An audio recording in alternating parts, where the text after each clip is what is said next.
Pokoknya kalau kita menceritakan Umar ibn al-Khattab, ada kitab bagus itu Fadilatul Umar ibn al-Khattab. Ada keagungan dan keutamaan Sayyidina Umar ibn al-Khattab radhiyallahu ta'ala an. Umar ni juga lah orang yang paling banyak melakukan bid'ah. Sampai bid'ah salat tarawih itu yang pertama adalah Umar ibn al-Khattab. Bid'ah pertama kali yang dilakukan Umar adalah mengumpulkan Al-Quran. Abu Bakar tak sanggup, Abu Bakar tak mau.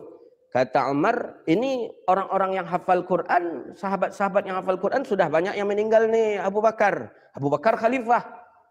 Ayolah. Abu Bakar ingat, Nabi tak mengizinkan kita untuk, iya tapi bagaimana ini? Kalau mereka meninggal dunia semuanya para hafiz ini, habislah Quran. Apalagi Quran yang nak dibaca. Macam mana orang lagi nak kenal dengan Quran? Izinlah. Tapi karena itu dia insaf. Orang tua tu mesti insaf, jangan ego. Orang tua insaf. Abu Bakar dengan ketuaannya insaf dia. Insaf tanazul. Tanazul ni turun dia. Ya kalau memang itu adalah pendapat daripada pendapat engkau dan ditinjau dari maslahahnya. Maslahahnya ada di sana kebaikan. Akhirnya Abu Bakar tanazul dan membolehkan pendapat Sayyidina Umar ibn al-Khattab. Nah, itu dia. Jadi kita orang tua kok ada pula ndaknya ubu sentak kalau bahasa cuyan. Jangan ubu mati aja. Ndak, amaknya orang menikah je si anu tu nya. Kalau ndak je si anu tu dialah orang ndak menikah. Kadang ada orang tua yang macam itu. Yang macam tu enggak, makna jangan, kita orang tua jangan. Kita orang tua berikan pandangan, menurut amak nak yang ancaknya engkau menikah dengan si fulan kerana si fulan tu nya elok, anaknya elok, orang tuanya jelas, usahanya nampak pula jinyo je lah nak. Boleh orang tua. Kalau anak sudah punya pula cadangan yang sebelumnya lah ada dia, kalau itu je nak korek, itu je pantak tangi pala mak golak je, lepen aja lah leh. Biar aja lah. Ni baru-baru ini ada adik kita yang mengadu, ustaznya bang, apa caranya bang, orang tua mu tak setuju. Apa alasan orang tua tak setuju? Ya kata orang tua, janganlah ni. Amak lah mencarikan untuk orang katanya lah. Pulanglah dari Mesir kau lah, doh kini koko kena. Ya tak ni je orang apa lah cara kendi paso. Nak ni yo nyodanya lah doh punya untuk galak jadi. Apa caranya? Adalah hamba cubalah datang. Jangan sampaikan. Bu awak orang tua kok, Pak, kita orang tua ni memberikan arahan, nasihat.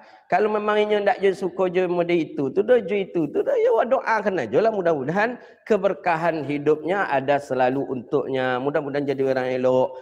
Gitu. Ya kalau mode itu dialah kecilnya pula lah. Akhirnya telah.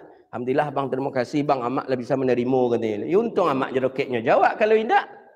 Enggak ni. Yang paling berbahaya tu kalau lah terpinjam puluh piti orang tu di amak awak. Itu yang paling berbahaya tu.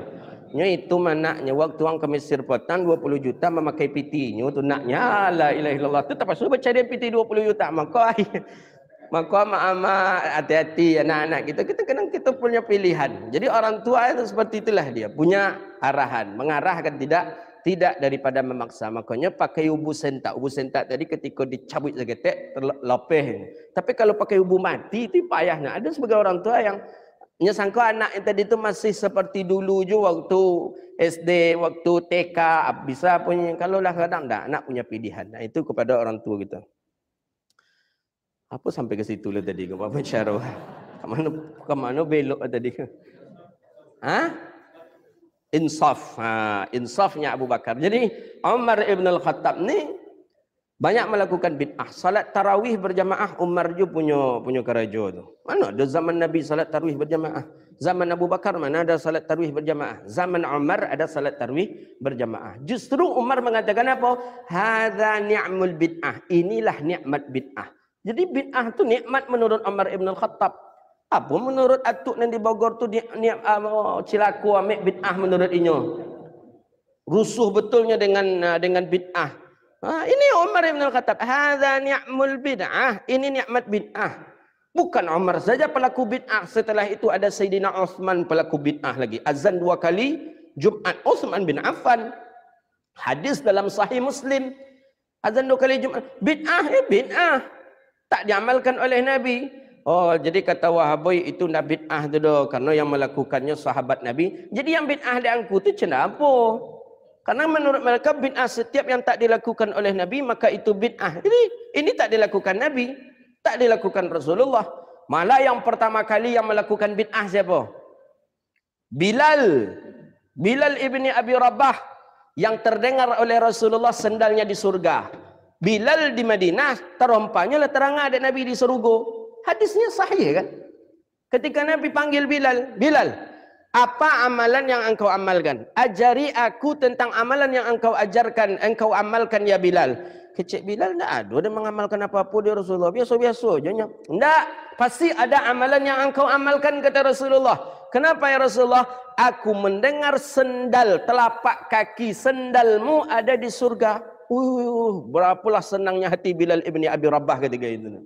Berapalah senang hati Bilal. Terompawak terang di surga. Yang mengkhabarkan tu orang yang pemilik surga, Sayyidina Rasulullah. Berapa naknya? Bahagianya luar biasa ini. Bahagia luar biasa. Kalau tiba dia awak lah, mungkin setiap sebut jurang itu aja cakap awak mungkin. Ada yang terompa dan kau di surga je lah daangnya gitu kan. Cuba sebut jurang. Kau terompa kau di surga kau, macam-macam jago kau. Kau terompa surga kau kata awak. Memang tak topik ke kita dah. Nabi yang mengkhabarkan. Ada apa ya Bilal? Ada apa? Ajarkan kepada aku Bilal, apa amalan? Kata Bilal, tak ada mengamalkan apa-apa dia Rasulullah. Dipaksa oleh Nabi, barulah kata Bilal, setiap aku berwuduk ya Rasulullah dan aku salat 2 rakaat. Setiap selesai berwuduk aku salat 2 rakaat. Setelah selesai berwuduk aku salat 2 rakaat. Setelah selesai berwuduk. Jadi yang salat sunat wuduk tu siapa pertama kali? Bilal. Berarti pelaku bid'ah Bilal. Setiap yang bid'ah sesat, setiap sesat masuk neraka, terompanya lah di surga. Awak sibuk je sih kau mengklaim orang masuk neraka lah. Jadi Bilal ibni Abi Rabah pelaku pertama kali yang melaksanakan salat sunat wuduk. Bukannya Rasulullah. Nabi menengok bertanya ke Bilal ibni Abi Rabah, apa amalan yang bisa membuat engkau macam itu? Salat sunat wuduk. Itulah Nabi mensyiarkan, mensyariatkan kepada kita salat sunat wuduk. Okey, kata Wahabi itu tidak bid'ah karena Nabi juga mengamalkan. Kan ini memang payah adanya kalau Wahabi itu payah.